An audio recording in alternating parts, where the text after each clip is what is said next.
Hello everybody, my name is Graci Kim. I am the author of the Gifted Clans trilogy that starts with The Last Fallen Star, and I am a proud Kowi, a Korean Kiwi.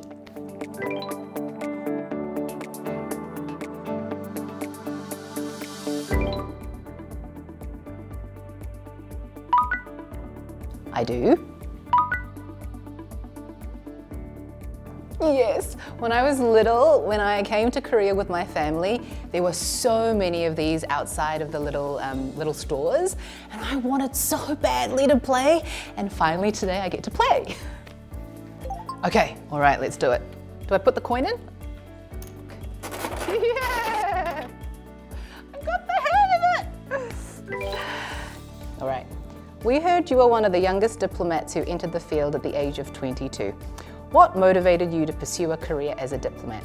So I have always wanted to be a diplomat ever since I was a little girl. And it was because I wanted to represent the country, New Zealand, that gave me my education. But because of the way I look, when I was a New Zealand diplomat, I always got asked the question, where is your heritage from? And so I always got to represent my Korean side as well, the country that gave me my heritage. And so for me, being a diplomat was kind of the best of both worlds, being able to represent both my identities at the same time.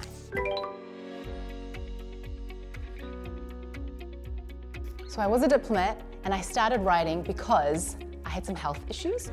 I actually went temporarily blind for a while. And the time that I spent in complete darkness, it made me reflect on my life. And I realized I wanted to do something meaningful that was personally meaningful.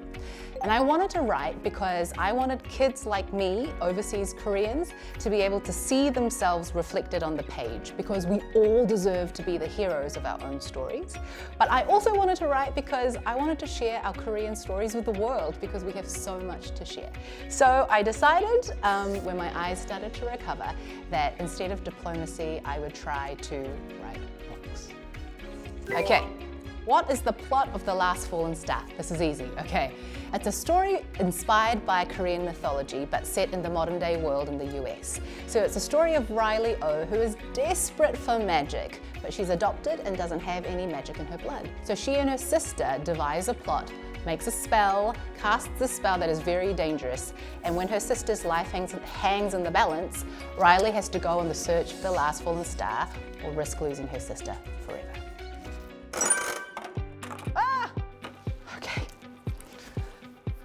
All right, I'm going to open it. The question says, among Korean actors, do you have someone in mind who you think would be a well-matched act as the role of Riley O? I've actually thought about this a lot. There is an actress in a show called See You in My 19th Life. I think in Korean it's called 이번 생도 부탁해, I think. And there is a young actress called Park So-hee. And I think she would be perfect as Riley O. How do you feel about The Last Fallen Star receiving awards in various fields? Honestly, it's such an honor and I'm very privileged. I don't think I deserve awards for doing something I love to do anyway, but I'm so grateful, and my favorite thing is receiving fan mail from readers. Awards are great, but those letters are even better. We've heard news that you are working on a new book. Could you tell us about the content of Dreamslinger, scheduled to be published in 2025? Yes, I have a new book coming out. It's the first book in a new series called Dreamslinger. I'm pitching this kind of like X-Men meets Pokemon.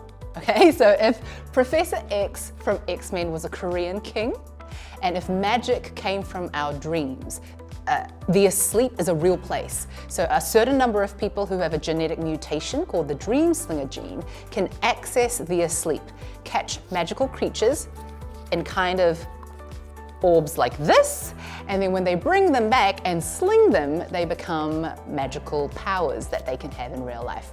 It's a lot more complicated than that, obviously, but it's a very, very exciting project for me, and I hope that people will enjoy it when it comes out in 2025. Did you encounter any challenges during the immigration process? In terms of challenges during the immigration process, I don't believe there were any challenges per se, but I did feel growing up that in New Zealand maybe I didn't feel Kiwi enough When I came to Korea, I didn't feel Korean enough, and the struggle to find my identity is something that I explore in the book and something I feel very passionate about.